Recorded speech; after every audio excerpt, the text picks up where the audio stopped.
right? Councillor? Yeah, I just think, like, nobody would say this is a loaded budget. You can see all this stuff, that's whatever can be paired up has been paired up. I appreciate the work that the administration has done, and obviously you've gone through and found any savings we can find. But at the end of the day, we know the cost of gasoline, we know the cost of food, and now we know an increase in tax. It matters to people kind of at the end of the day what they see on their bill. And I just think that it's worth the explanation that you can't raise some classes of tax that make up for it. Like the range of fairness we pass, and you can't go up on it. That's really, it is what it is. But I applaud the budget. I think it's forward looking. I think it's got enough looking to the future, but it is, I think we need to acknowledge that for some people, there's going to be an increase, and it's going to be done. Well, I think you heard from Mr. Verbos on the average home is going to be around $130 a year. It's an impact. You get taxed twice a year for your interim and your secondary bill. This will be applied on the second bill, this increase, because they've already paid their interim bill based on last year's number. So we're always willing to work with any residents and see, how we can make things better. And we're always looking for input. As you know, as this council has always been an open policy. How can we make the municipality run better, but yet still provide, as you heard clearly from our administration, zero services cut other than our swimming pool, which we had no choice in cutting to try to save money. So you can cut services there all day long, and that'll reduce taxes. But then that's not always the thing that people want to see, right? Okay. Anything else, Councilor Wheeler? Just for clarification, the loan for the active living center, the 2.9 million, that interest, the 90,000 is on this year's budget? Correct. That's how much we'll be spending on interest. Okay. So if all goes well, we get some funding and opportunities. We'll be applying that other $2.9 million to the overall debt going forward. So it'll be a long-term mortgage on that facility, 25, 30 years, whatever that looks like for the future residents of our community to pay, just like we all paid for the past facilities. And that's just part of living in a community with a good quality of life, right? So it's all good. Anything else?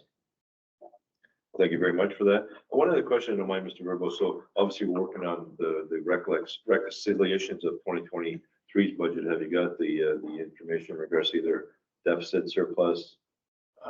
The National Accounting Association has forced us to recognize new changes, and that's what's stumping our auditors. It's called asset retirement obligations, where we have to financially indicate on our books what our liabilities are for asbestos or underground tanks.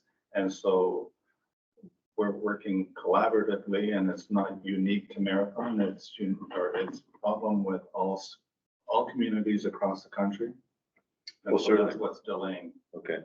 I mean, obviously, we still plan on bringing it to the end of May or early June. Okay, that's later than obviously in years past, but I mean, no, we started the budget, or sorry, we started the audit early. Okay. And they usually have May. They have so many. Yes. No, it's usually the last council meeting in June that the auditors will present the financial statements. Right. So I'm trying to get them a month early. Okay. Well, that's good. But just, this whole asset management is really a confusing thing. I mean, that's, if you have clay pipes in the ground for 100 years old, how do you assess the life of that pipe? Could be for another 100 years, or it could be next week. It's silly. But that was brought in 2009. So that's not an issue right now. It's again, let's spend $100,000 to get somebody to sit in Toronto to tell us this is how much you should recognize as an obligation to tear down Lakeview. Okay. Not that that's going to be on the radar anytime soon, is it? Just make sure that the wording is very clear. Okay, thank you. All in favor? Thank you. Okay, up next, we have a verbal update on seasonal opening dates. Mr. Skorchinski. Yeah, I can certainly handle that. Mr. Paris being down in Ogra. So just wanted to advise council and of course the public on some of our planned dates to open, specifically mostly our recreation facilities. So Pebble Beach, May the 1st, we're going to have our grand opening at Pebble Beach. We will be posting something on our Facebook page on Monday with respect to what's going to be happening down there. Obviously, we want to plan a little closer to make sure the weather's going to be good. The playground will be May the 3rd. Penn Lake, we're opening 3 weeks ahead of schedule this year, so we'll be opening May the 3rd as well. Obviously, earlier start with the spring, so we should be able to capture. I see quite a few RVs when I come into work in the mornings now, so I'll be able to capture that. So the complete Penn Lake Park will be open May the 3rd. Cardinal Cove, the washroom facilities are also scheduled for May 3rd. Dyers Park, obviously it's usable now by the public, but regular maintenance won't happen until June the 7th when we get ready for the softball season. The boat landing area, everything is going ahead of schedule and we should be open this Friday with all the docks and the fish cleaning station open, April the 26th. Delaware Park, May the 10th. Obviously you can use it. Part of the reason why we have to open a little bit later is there's actually a regulation with respect to the sand in the swing set. So we have to do a compression calculation by regulation because if there's frost in the ground or there's too much compaction, it can cause an injury, somebody falling off the swings. So we can't do that until the frost is completely out of the ground. Hence why this one go up May the 10th. Wow. I'm not making that up. No. It kind of sounds like you're making that. We believe you. That might be another $100,000 position in Toronto. But that's, Can we get a consultant into the consent? Yes. You actually get a certified, it's a certified individual. We have 2 on staff that have to do that calculation. The basketball courts, you'll see we're ahead of schedule. We already got the nets up there. See lots of usage over there. The golf course, we're planning on May the 17th, which is a little earlier than traditional. But the greens look good. We got the tarps off this week. Winter was good. Winter was good. The course looks to be in really good shape. The card compound, we're looking at May the 10th where people can start to bring their cards out with a week ahead schedule. Are they doing the expansion prior Yes, to? that's on the plans to be done by May the 10th, which will give us a little more capacity for cards. May 14th for the compound expansion. We'll post all this Yeah. to our website and Facebook page. Tennis courts, looking at May 31st to have everything ready to go there. Then the cemetery, May 24th for the actual irrigation and the water system. So obviously a lot of the challenges with respect to open facilities is, staffing and labor challenges, which is always a bit of a piece to manage, but I think for a lot of the facilities, we're ahead of schedule this year. Of course, weather dependent on some of them, but I think we're on schedule as we have been in traditional year. Good. Any questions? I had a couple comments, if you don't mind, Mr. Straczynski. In regards to the boat launch fees, I know we discussed that. Administration brought a report to council already. Speaking of some voters, and they not upset about the annual fee. Obviously, we jacked it up, to $150+. It was more about the day use. It didn't seem to really jive for attracting, voters for 1 day use, right? And they were asking if there's an opportunity to adjust that within a budget. I don't think that'd be a huge generating revenue stream, but the annual fee is what we wanted to push for. Yeah, so really if we go back to the genesis of how we arrived at the day use was that it was really, we wanted to capture those coming from out of town, Right. Not necessarily in town. Right, so, there's more of a premium because obviously, those boaters, they're not here throughout the year to utilize the facilities. It's just 1 day. We could go back and change it. It would have to be done through the fees and charges bylaw. Well, it was part of the boating community, and I said to maybe write a letter and explain it, because if you understand more for what you pay in other communities, but they did mention that they were incorporating their fees for the boat, the fish tournament was all inclusive. So if you came to fish that day, it was already covered by that group. You didn't have to pay a day use for the That's fees. correct. So that's a good tool. But I said, well, you have to make recommendations to the community what you think, is a fair charge. So that hopefully they'll do something in that regard. The other thing was the outdoor rink basketball set. It's great to see nets up. Is there some old netting we could put just maybe behind the actual the basketball nets on the roadside? It's just because when the kids are throwing up their ball, one of those oversights we just never had there, that the ball, they miss, obviously, it's on the road. Yeah, that's a good suggestion. We certainly don't want kids running on Yeah. the road, so I'll circle back with. If there's small netting from one of our old driving ranges. Yeah, I do believe we have the old netting from the golf course. Yeah. That we don't utilize, so we'll certainly look at that. Just a good tool for safety, right? You know, because I mean, not all of us are good shots at hitting the net every time or the backboard. So I have drove by and seen the ball fly onto the road. And then the kids running on the road and they don't necessarily look. And I'm not talking about, you know, teenagers or adults, but they do that too. I don't know, I just see sort of.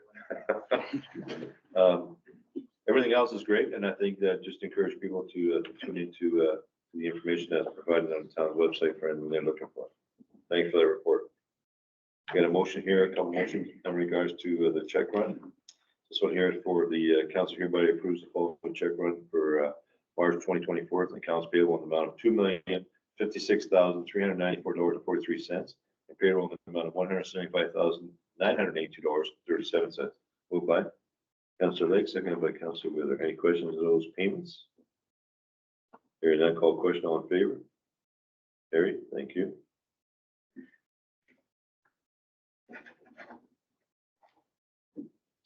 Okay, up next, we have a report on the appointed members of boards and committees. Councillor Wheeler is going to give us a quick update in regards to the Thunder Bay District Health Unit. Thank you, Mayor Dumas. On April 17th, I traveled to Thunder Bay for the April Thunder Bay District Health Unit Board of Health meeting. In the morning, we had a special meeting where we had a presentation from the consultants at MNP about their study looking at the merger between the Thunder Bay Health Unit and the Northwest Health Unit. Following that, we had a presentation from the staff at the Thunder Bay District Health Unit. And at the actual board meeting, we passed a resolution indicating we do not agree with the merger between the Thunder Bay Health Unit and the Northwest Health Unit.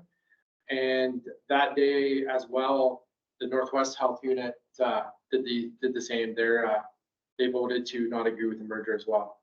So that should hopefully end this process of going back and forth about a merger between the Thunder Bay Health Unit and the Northwest Health Unit. Great. Any questions in regards to that?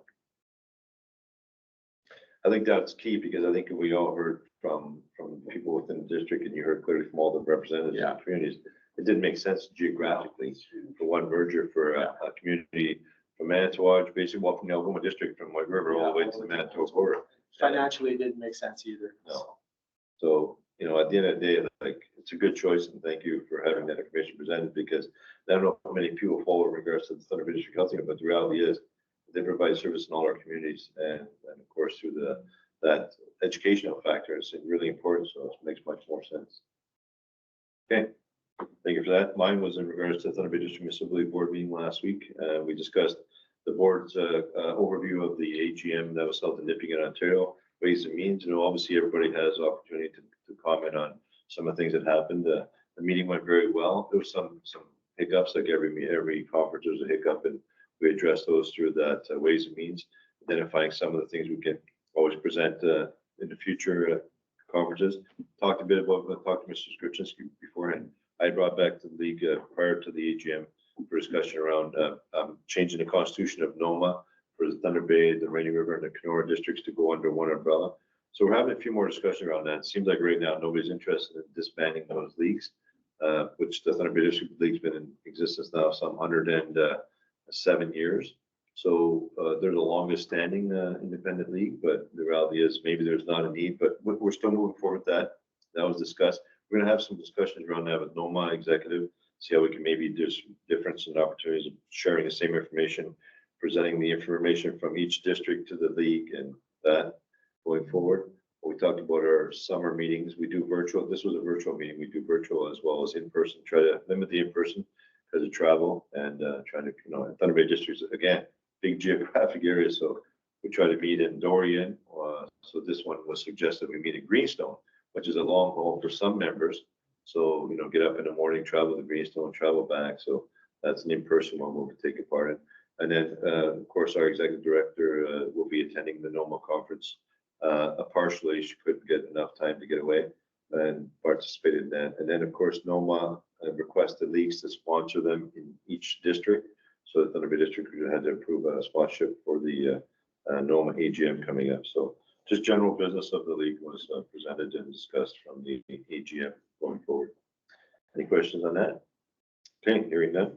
I do have some bylaws. Bylaw number 2075 being a bylaw to authorize the sale of property specifically East 30 Cove as described as PIN number 6245100009, PIN 6245100010, PIN number 6245100007, PIN number 6245100008 in the District of Thunder Bay to be read a first, second, and third time and finally passed this 22nd day of April 2024. Moved by Councillor Lake, second by Councillor Suki. Any questions of that bylaw? Hearing none. All in favor? Carried, thank you.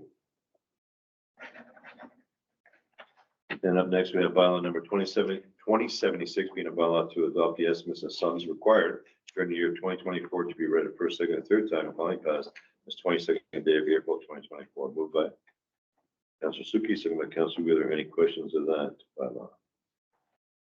Hearing none, call a question. All in favor? Carried, thank you very much.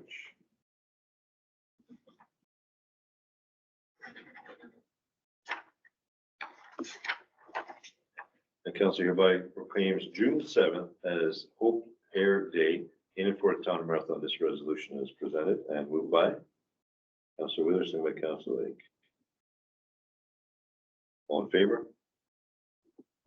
Carried, thank you. Any questions or comments on that? Hearing none, sorry. All in favor is good, thank you. And we're going into a closed meeting of council prior to this to discuss the personal matters and identifiable individual, including Mr. or local board employees. Information is supplied to a third party. We'll be going to that closed meeting directly after this public meeting. So I need a mover and second to adjourn at the hour of 4:40 p.m. Thank you very much, Councillor Lake, Councillor Wheeler. Thank you and have a good night, everybody.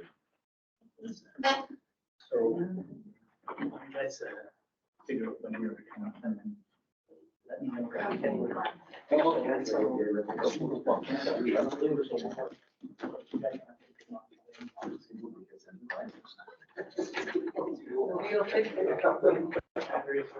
Yeah.